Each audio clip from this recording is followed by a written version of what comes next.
So thanks to Mr. Wells and Mr. Turner for their time and expertise. We are also going to have Ms. Arnott and Mr. Page from the drama faculty to join us and also discuss Waiting for Godot and their perspectives on the play. So we might start,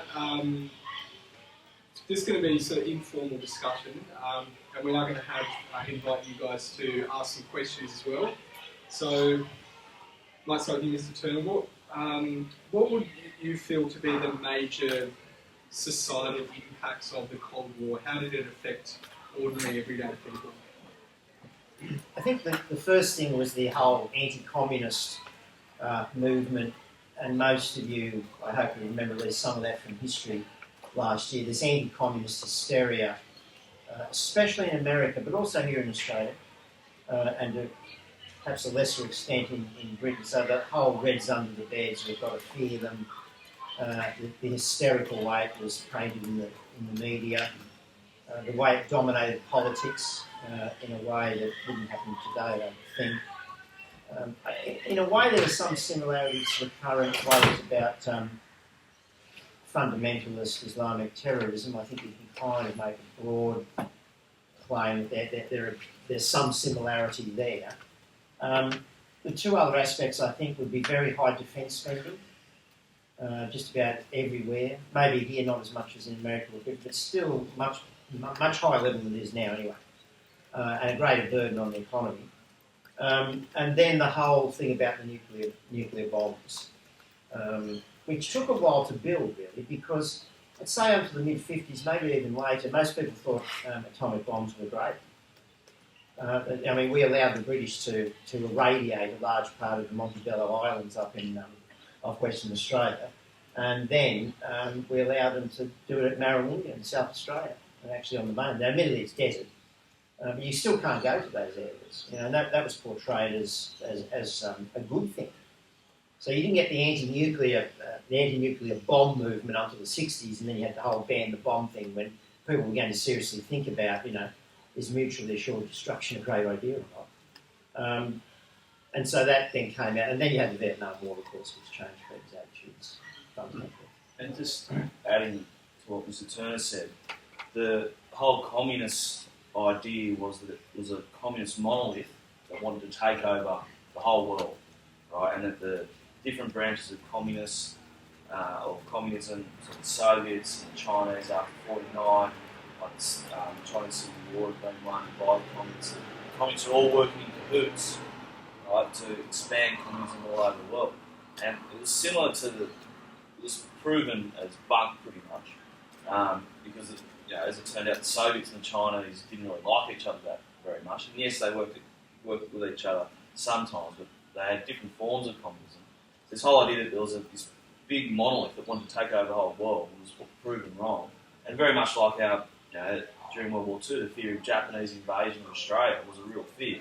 But as it was proved later on, the Japanese would not even really have that on the radar. Some of them wanted to do it, but the main Japanese strategists knew that they just couldn't do it. So those fears, at the time were real, but as proven later on, were not real. So this whole idea that the communists want to take over the world, well, it's not actually true. But I think politicians used that at the time to shore up their own stays in Parliament as well. People having a common fear. So that fear and anxiety that was much a part of the Cold War era, but particularly post-Second World War, we're looking at it through the lens of the Irish playwright Samuel Beckett, who spent his time in France working with the French resistance against the Germans, and then wrote this play shortly after. How do you think things like literature and the arts were influenced by this mood of fear and anxiety, by these major historical events? I think it's important to keep in mind that the people in literary circles had the same strong views as people in the broader community, but a lot more of them tended to be radical left-wingers than in the broader community. There was a view, which I think was quite true actually, that maybe if they weren't communists, but communist sympathisers or people who were radically on the left, even if they weren't communists, there are a lot of those involved in literary endeavours, and I think Beckett, I don't know the details of this, but I think he was one of them. In Australia, you had Frank Hardy, who was an admitted communist, who wrote some classic Australian literature, Power Without Glory, if anyone came to mind, and the person that was actually about, although he denied it, his great-grandsons were with these students some years. Did you know Van Gogh? No, but I knew that. Yeah. And these people were very active in literary circles, and so there was a kind of that debate about what do you do about these people, if anything. In Australia and Britain, they got vilified, but nothing was actually done to them as such. And in America, though, you had Joe McCarthy and the whole McCarthyist anti-communist witch hunts. And a lot of people in Hollywood, for example, their careers were destroyed because they were smeared as communists, regardless of whether they were or not. Some of those people never worked again. Charlie Chaplin, for example, ardent communist, he had to leave and he went to Britain. And a lot of people had their careers ruined because of that. Oh, and Arthur Miller. Yes. And he wrote The Crucible. Anyone know The Crucible? Okay, so you might have studied that. That was all about McCarthy and his witch and related to the Selma witch trials, which occurred in the late 1600s.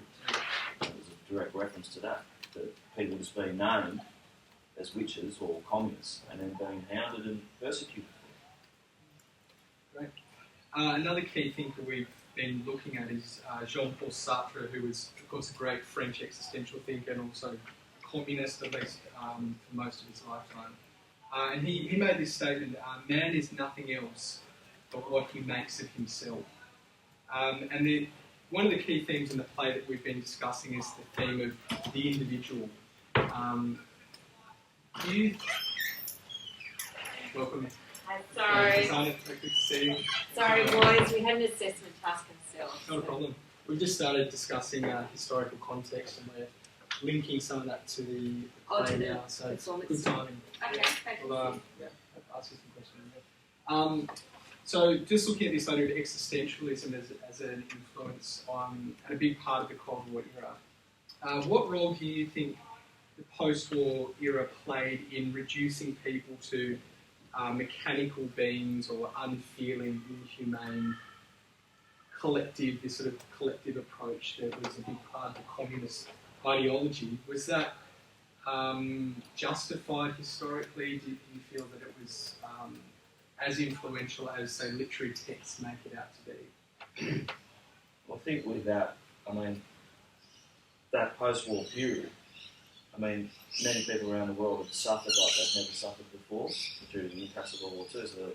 And then there was great fear of war because of the horrors of World War II, and which was only heightened by the use of atomic weapons. And you've got to remember that the atomic weapons that were used in Japan, they were timed to what was being made. Right? So I think people had seen the devastation caused not only by war but also the use of atomic weapons. And knowing that, the two big powers are arming themselves with these weapons which had many times the capability, could only spread fear. And that fear of these weapons was real for many people.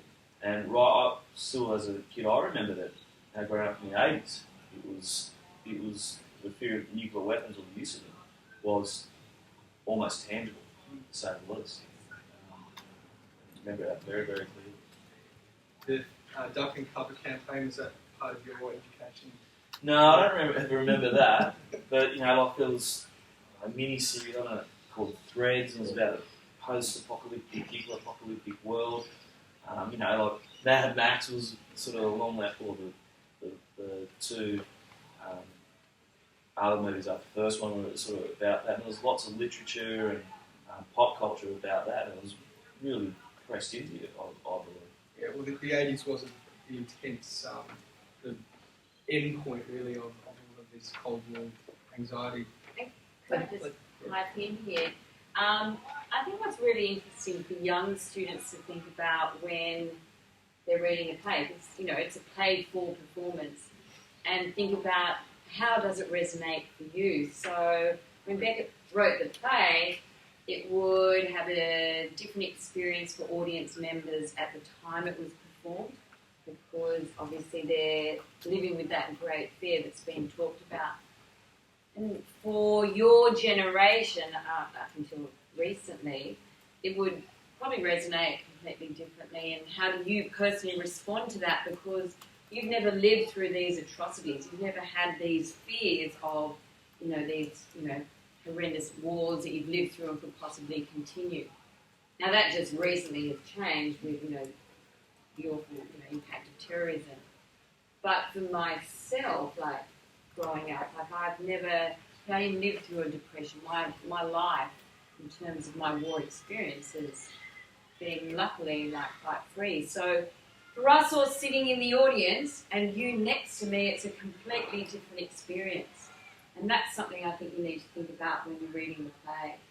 That it does resonate, and I'm always interested to how you really respond to the play and existentialism, because it is a different world for you than for those that were sitting in the audience watching at that time.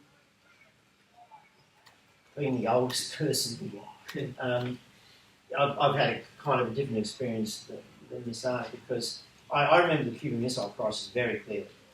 I was in year 2 at Holy Spirit at North High, as one of you knows that.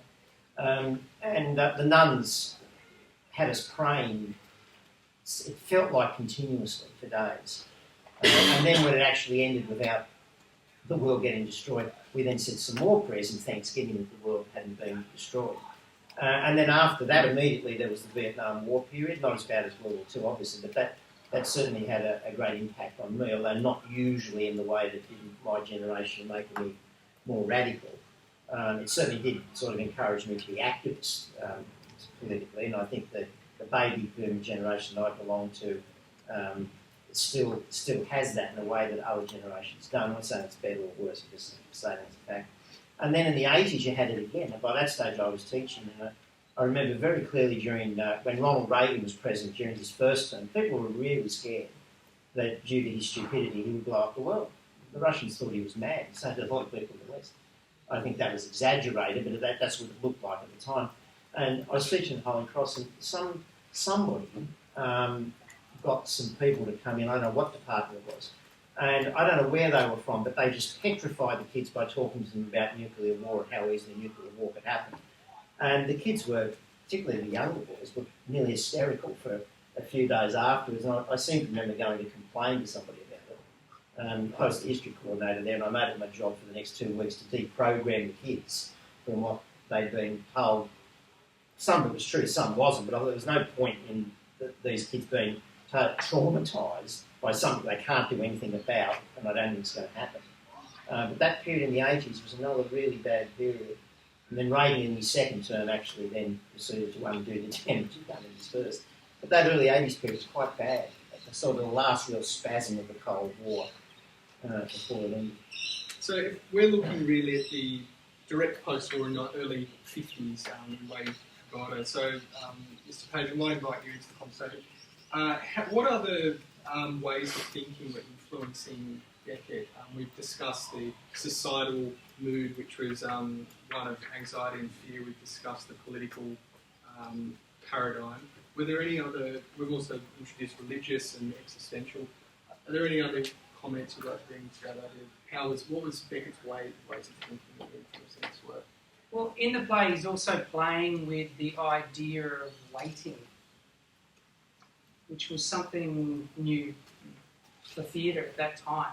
The idea of repetition, the idea of mundane, everyday, taking your shoes off, looking in his hat, and waiting for something to happen. And so it made, for me personally, because it does hit you personally, it hits you as an audience member in many different ways. And I've taught this text for about 10 years now, and every time I teach it, every generation that comes through responds differently to it in the classroom. And I find that fascinating because I actually learn from it each time, especially with existentialism and thinking about that. because it challenges me personally as a human, not even just as a teacher, that the frustration of waiting, the frustration of mundane, everyday cycles. And I think that resonates with young people a lot. The pressures of just having to keep going, get up, put your shoes on, put your tie on, come to school, do your class, get your marks, do it again, do it again, do it again. Repetition. And why are you doing that? So the question of meaning is also... Yeah, why are you here? So it actually challenges you as the audience, and he was challenging people to stand up. I think he was challenging people to stand up. And I mean, I've had boys just, we watch a video of this sometimes, and I've had boys halfway through the first act just go, "Sir, turn it off. I can't watch this anymore. I don't. What are they doing?" And then we watch the whole thing, and they just go, "I can't handle this, sir." And I'm really fascinated why. Some boys just love it. They go, "I love that there's nothing happens." But the thing is, everything happens. There's so much happening underneath. And it challenges actors, because a lot of actors, when we do a lot of training, it's about, facing the audience and keeping the pace up and energy and listening to your cues. And you have to do all of those things in this play. But this is just as important. Stillness and pause and the movement. And so Beckett challenged that with most of his plays. That idea of seeing the actor, the character act. And all those vaudeville moments in the play, that seem meaningless, the hat routine, like little comic hat routine. Like that is Beckett saying, it's a symbol of, the meaningless things that we do in life to fill in time. That's a perfect example. But it's interesting, I had a really classic comment when I was teaching Godot in drama this year, year 11.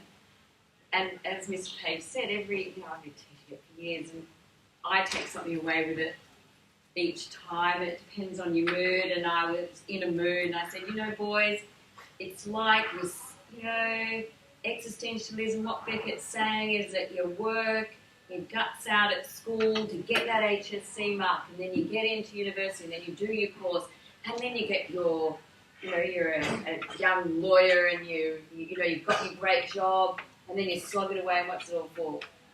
And then you're just going to hope you get your retirement when you die. And the boys are just there horrified, and one of the boys said, "Yes, I don't mean to be rude, but do you think that's like a middle-aged response to the play?"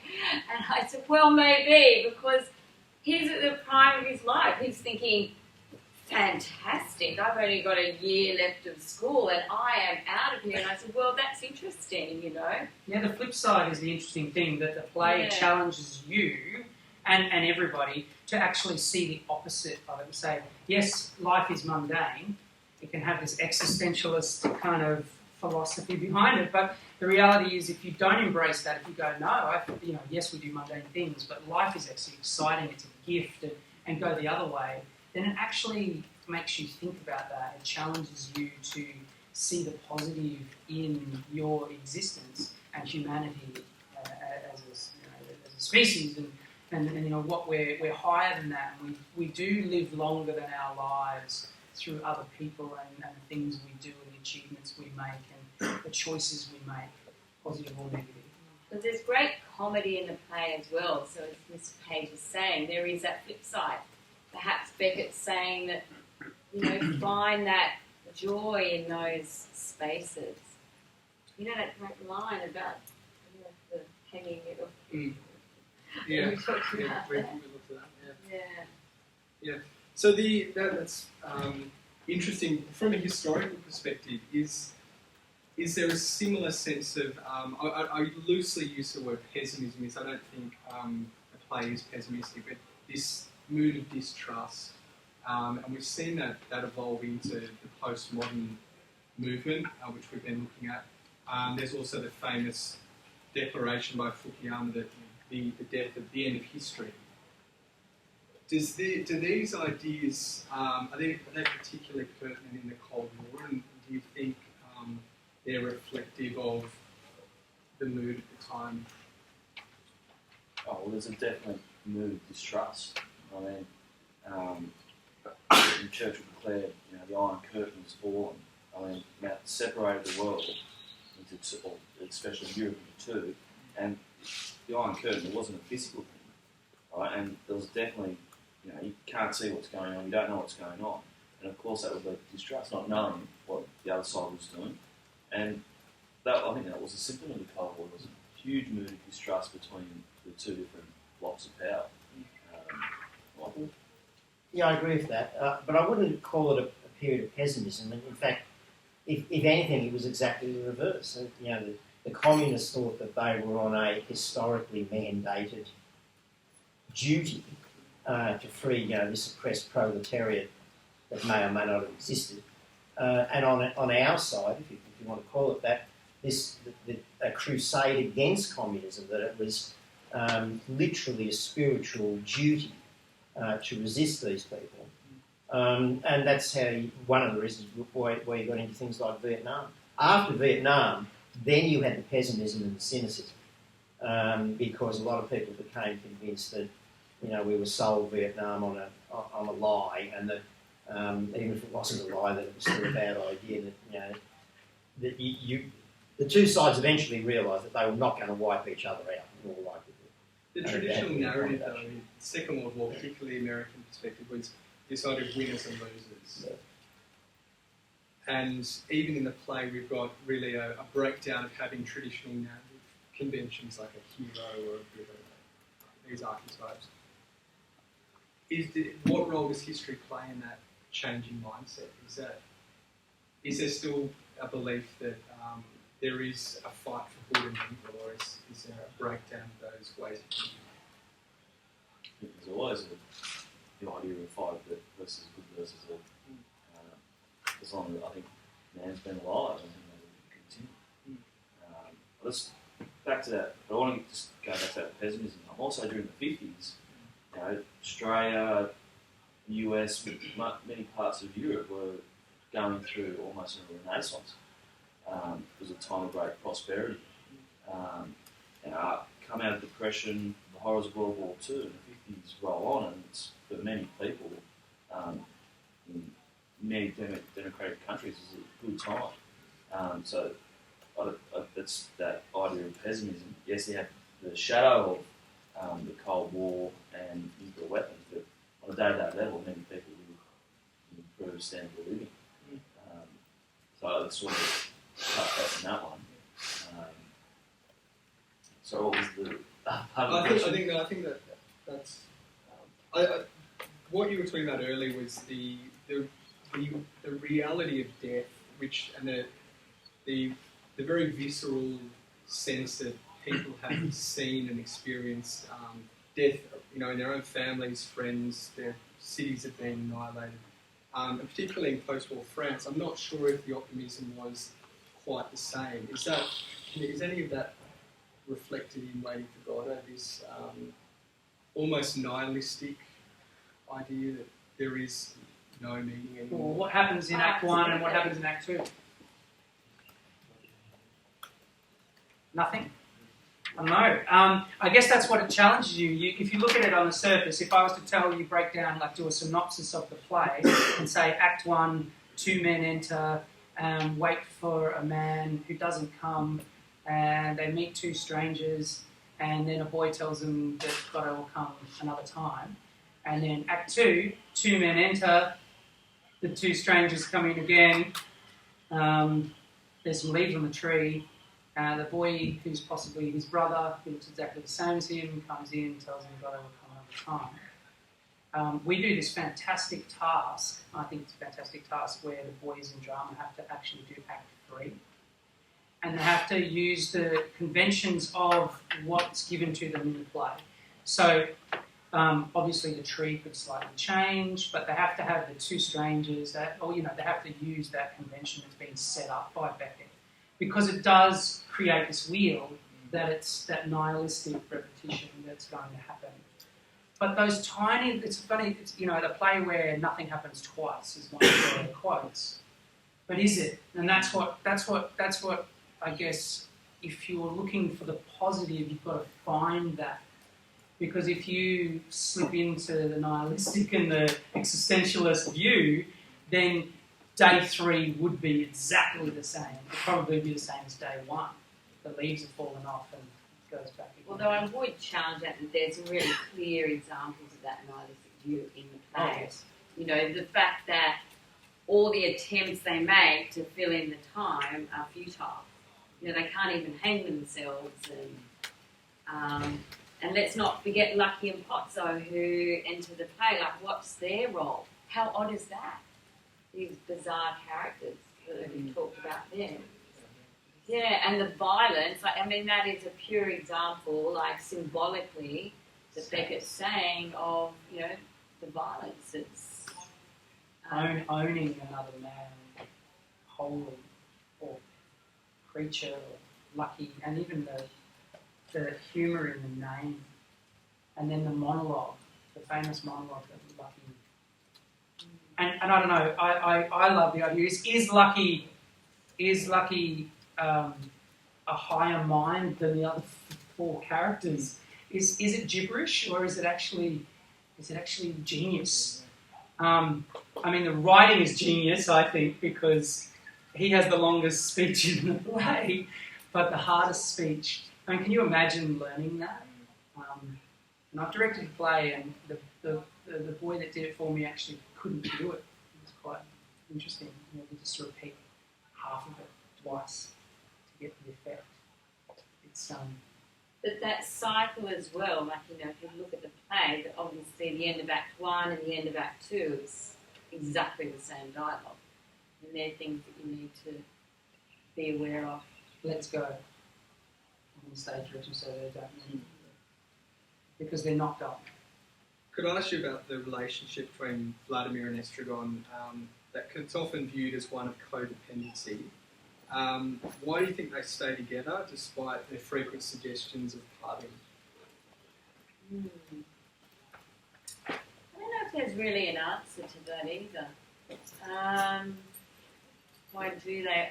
I've seen lots of different productions.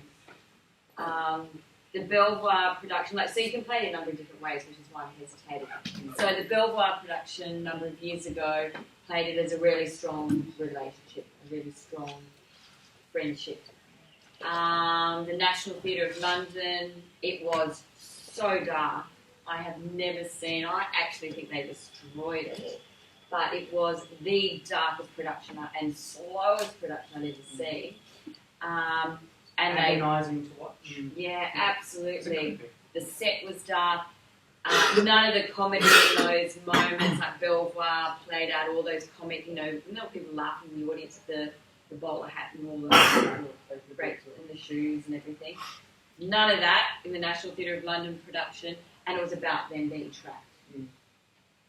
So whether it's codependency or not, it's more that they're trapped as a symbol of everyone at that time. That there was no escape from this darkness in life, which, obviously is a reflection of that message of nihilism. Could I bring historical perspective in it? There's a big interpretation of quite a popular one of the title, which is disputed as to, is this a play about God? Is it a play about people questioning religion and the purposeless nature of existence without religion? I know it's a bit of a subjective question, but do you feel that the historical period of the Cold War plays a big part in that breakdown of religion, particularly in the Western world? It's a religious paradigm shift, a result of the historical events. I think for me the answer is no. I think other forces were responsible for that, particularly affluence. And the societies were becoming increasingly secular. So it's hard to stay religious in a secular society. and then the disappointment and disillusionment with institutions in general. But then on the other hand, you had this kind of, being anti-communist did have a fair bit to do with religion. So particularly in a country like Australia, where we had so many refugees, many of them had been driven out of Eastern Europe because they, for one reason or another, they couldn't stand the bar of being ruled by communists. And for a lot of those people, particularly those who came from Hungary in '56 and from religious countries like Poland, you know, they wanted religious freedom, even if they didn't necessarily practice it that diligently, if I can use that word. So they come to Australia and then they find more communists, you know. So I think that fueled that anti-communism. That was, religion was often used too as a motivation for being against communists. So there were lots of stories and plenty of facts behind them too about the persecution of not only Christians but others in communist ruled countries. The persecution of Christians seemed to go hand in hand everywhere with communist governments. So there was that reality as well that was pushing back. And so you could see that politically in Australia with the DLP, the Democratic Labor Party, which was that right-wing offshoot from the ALP, which is the only time, and it was a response to the Cold War, the only time we've had a religious party in Australia, because the membership of that party was almost 100% Catholic. Not all the people that voted for it, but the membership and the people they put up as candidates were all Catholic. And it was encouraged by the Catholic Church in some states, but not in others. So it's sort of 6.5 months out, I think. As well. No, I just agree with what Mr. Turner was saying, that you've got to remember that communism is the religion. So, and that's why many people fled communist regimes, because they were still religious people.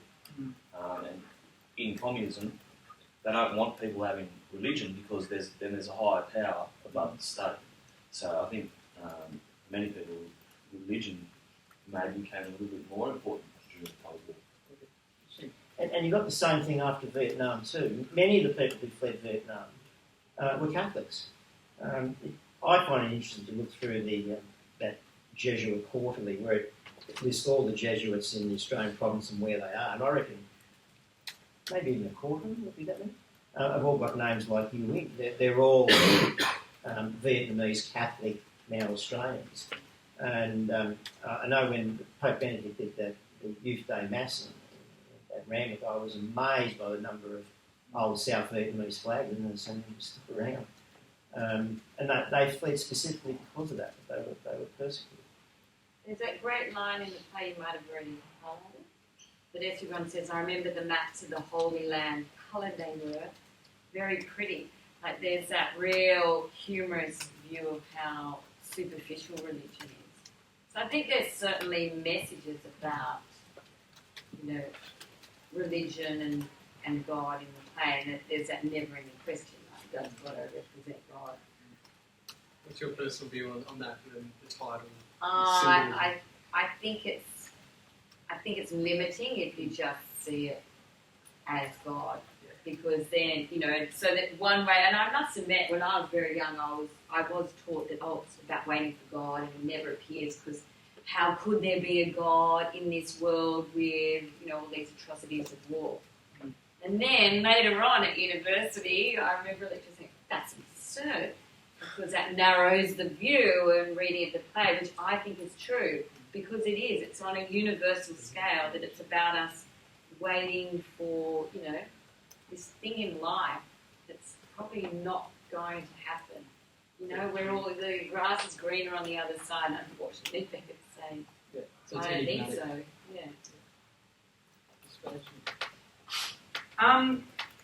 I go backwards and forwards with it, and as when you teach it in drama, then you know obviously we open it up to the students who are pushing it back on us. So my personal view, if Godot was God, would be no as well. But I like to, I guess because of the referencing and things like that, and the way that the play is played out with them wanting to, the grass is greener, but they hang themselves, they'll you know, get something exciting through death, but then they obviously can't do it because that is suicide. And then there is the talking about, in both acts they talk about religious. He starts to talk about religious happenings. And did you hear the story of? So I mean, he is alluding to it. So it makes you think about it. But whether, and I know that there is a statement from Samuel Beckett saying that it isn't, and he never intended it to be. However, I think it's, you know, if, he could have called it Waiting for Trevor. So, you know, he did. So, and he does, because of the time and what was happening, the setting, the who you are, where you are, and what's happening in the scene, does make you think, me personally, about my choices religiously. And what will happen when I cross over the fence, whatever that metaphor means. Because there's so many metaphors in it that resonate with you, particularly at different times. I guess what's interesting is you're studying this now, gentlemen. We study it every year. So as I come back to it every year, it has different resonations for me in different parts of it. Some years will push the comedy more. And it's interesting that when you talk about the different productions that different directors have had and different companies, that this play is an incredible play because it can still resonate now, but it can resonate on so many levels individually for audiences, actors, directors, students, because it challenges you to make some kind of choice. So it's a constantly evolving. Yes, I don't. So the answer is I don't know. Ambiguity is a big part of Beckett's work. Absolutely. I'm going to finish. I'm hoping. How are we going for time? Oh, great. Okay, this will be my last input. And it fits quite well with both the historical and dramatic ways of thinking. So I'm just going to quote here Theodor Adorno, who was a German philosopher and sociologist around the Second World War. He said, "There can be no poetry after Auschwitz." I might get you guys to write that down because it could be some interesting responses. That from what Miss Arnott said about how people really finding it impossible to believe in God after the dropping of the atomic bombs and the events of the Second World War. His comment that there can be no poetry after Auschwitz, particularly as a German. We've looked in class at the symbolism of Pozzo and Lucky as this sort of master-slave dialectic, and does Pozzo represent the SS officer or the communist dictator, and Lucky's the slave. There's multiple interpretations surrounding that. Are there any final comments from the historians as to, do you agree with Adorno's comment or not? Is that what are your views on his statement? I'd have to say no. Poetry's always been a really good way of expressing emotions, be it as emotions, horror, or dread, or happiness, or joy. So in the literal sense, I think there will always be poetry in one form or another, because it's a way of people expressing emotions. I think that, from what I can see as sort of an observer, is that great literature, as in great music and cinematography, often comes from, it's inspired by really bad happenings. That evil acts can inspire just as much. Inspire is probably not the right word, but I think as much as really good things. And I just a bit as a religious viewpoint, my own view about this is about things like the bomb and Auschwitz and the Holocaust, is that God gives each one of us free will. Now, if he gives that as a free... See, God can't behave illogically. If he gives us free will, there has to be free will. And if people then choose to abuse that free will by committing acts of evil, inconsistent to then, by some sort of divine action, stop those things from happening, which is pretty frightening. But that's probably the way that it has to be. Interesting, the theme of free will in the play, but I won't let that sway your response. Do either of you want to respond to that quote in relation to the play in your own person? There's no poetry. There can be no poetry after Auschwitz, which is not quite after the bomb, but it's certainly a similar concept. I think there has been, and I think it stands for itself, because poetry is, it's a reflection of emotions and what people are feeling, and I think from those darkest moments comes, people search for meaning and they search some kind of joy, and I think that's, even expressed in the play, because there is poetry in Godot. I think if you stretch further, we look at, we sometimes have taught Dadaism and Surrealism and things like that, and those styles encompass everything. They have dance, music, art, poetry. And I think artists, a lot of artists had to flee from countries to be able to express themselves or go underground, which then actually made it more popular, I think, in some respects, and cooler at that time to go to an underground club. And everything's grey. I always imagine, because I wasn't alive then obviously, but everything's grey and bleak and dark and hazy on the street. And then you go down to bohemian artists that are, full of colour and words are upside down. So I think it, in some respects, probably shook human nature to challenge the bourgeois and challenge the set way that things were done, like opera or, and I'm talking about artistic things, and ballet, and then started to fuse and flip it on its head. Theatre of the absurd. Yeah. So I think it pushed people to step out of their comfort zone, artists, and find a whole new, fabulous part of our existence artistically through poetry. Really go back to poetry. And the structure of the play is probably diverging a little bit from your quote, but picking up on those comic moments, and I know I might be harping on them, but Beckett wrote those intentionally to break the tension, just as Shakespeare, created his fools, because he's a playwright and a director, so he's well aware that an audience cannot sit through, 2 hours. I don't know if you guys saw the Endgame production at Sydney Theatre Company, that was pretty dark. It's a long night at the theatre when you have to sit through 2 to 3 hours of dark Beckett.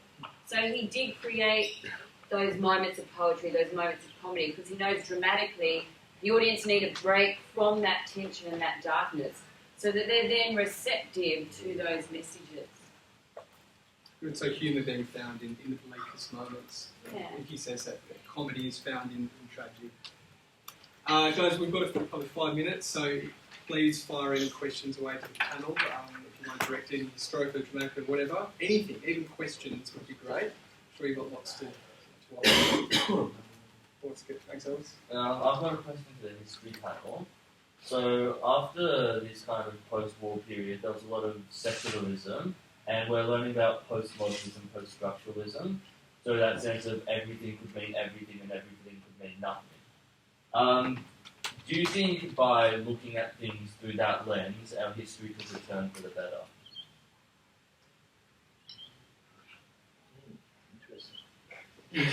Do you mean history as a discipline or history as I think events? like as a humanities or a cultural kind of paradigm. Is it better that we began looking at things with a bit more ambiguity? I would definitely say so. History's changed enormously, and I think because people, it's no longer looking at the most popular things or the things that are the most glorious. History's definitely changed enormously, even since I've been teaching, that it's all encompassing. I think without people looking at the bad things and studying the bad things, then it's definitely not changed. And I think that's a good thing, because history should always be about the whole, not just the better parts. Yeah, I'd agree with that. I just add a couple of caveats though. One is that I'm an ancient history teacher as well as modern, and I think I once wasn't. you were very successful, I think so. In the sense that ancient historians have always questioned their sources and interrogated them very rigorously. because they're obviously often unreliable. And so you have to be careful in handling them.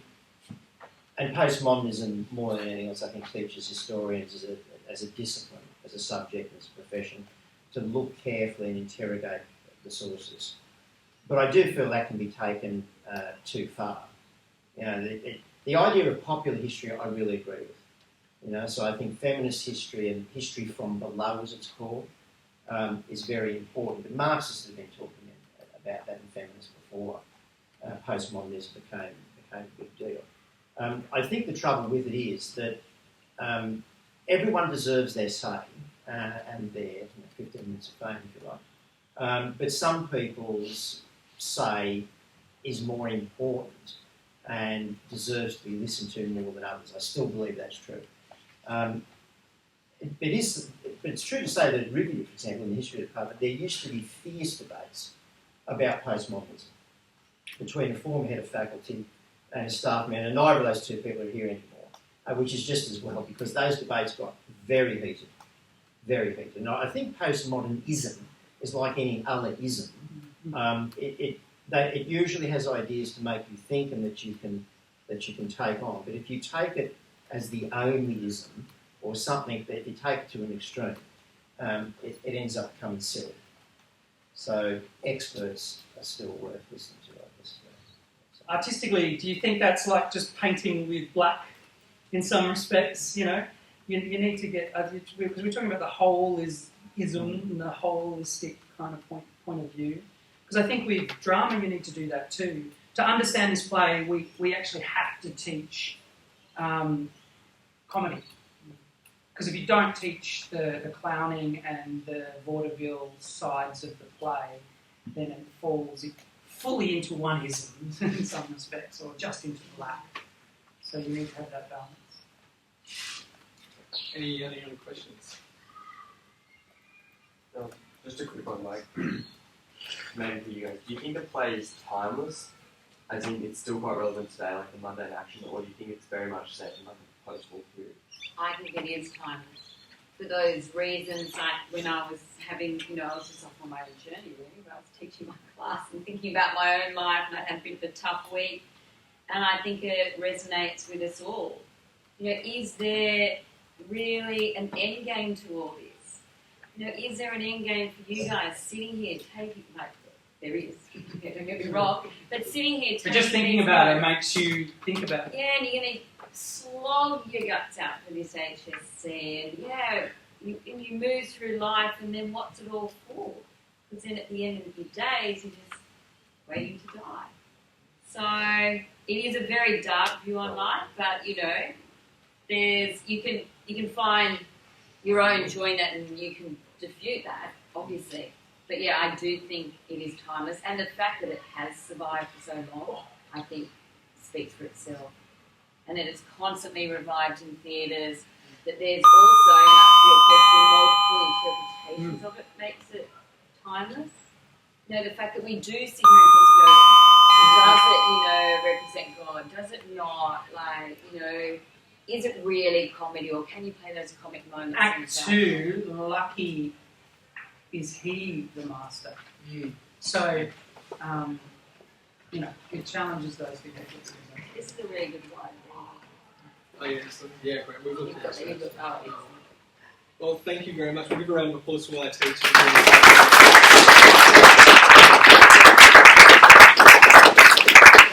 Thanks to Mr. Norris for organising this.